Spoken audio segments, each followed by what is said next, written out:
میری زندگی کا بیشتر حصہ شادم از زندگی خیش کے کارے کردم، بہت مطمئن ہوں میں، میرے پاس کوئی جائیداد نہیں۔ ابھی میں ویزا لینے گیا تھا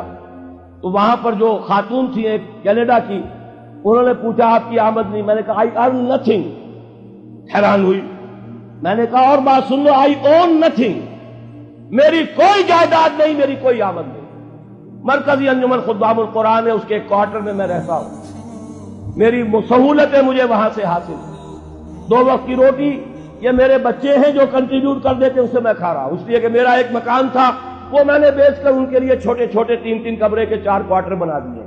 اور وہ ان کے نام کر دیے، میرے نام پر، میری بیوی کے نام پر 1 پیسے کی جائیداد نہیں، کسی کمپنی کا کوئی 1 پیسے کا حصہ نہیں، کہیں میرے پاس کوئی بانڈز نہیں، اللہ بچائے رکھے اس لعنت سے، اور نہ کہیں کوئی میرے ہاں اس طرح کی اور کوئی شے موجود ہے۔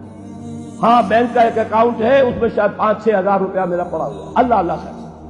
تو یہ اچھی طریقے سے جان لیجئے، میں نے زندگی لگائی ہے اسی کام کے لیے لگائی ہے، مجھے کوئی احساس محرومی نہیں ہے، روٹی مجھے ملتی رہی ہے، آج تک فاقہ نہیں آیا ہے، رزق اللہ نے اپنے ذمہ رکھا ہوا ہے، لیکن میری توانائی لگی ہے میکسیمم قرآن پڑھنے اور پڑھانے۔ خیرکم من تعلم القرآن وعلمہ، اور یہ کس لیے کیا؟ جب انجمن خدام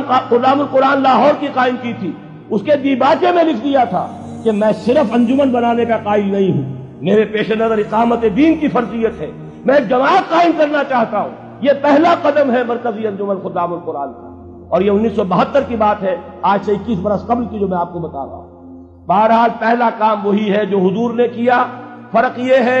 وہ کافر تھے، انہیں قرآن کے ذریعے سے ایمان کی طرف دعوت دی گئی، ہم مسلمان ہیں، ہمیں قرآن کے ذریعے سے تجدید ایمان کی دعوت دینی ہے، مرحلہ ایک ہی ہے، اس میں کوئی فرق نہیں۔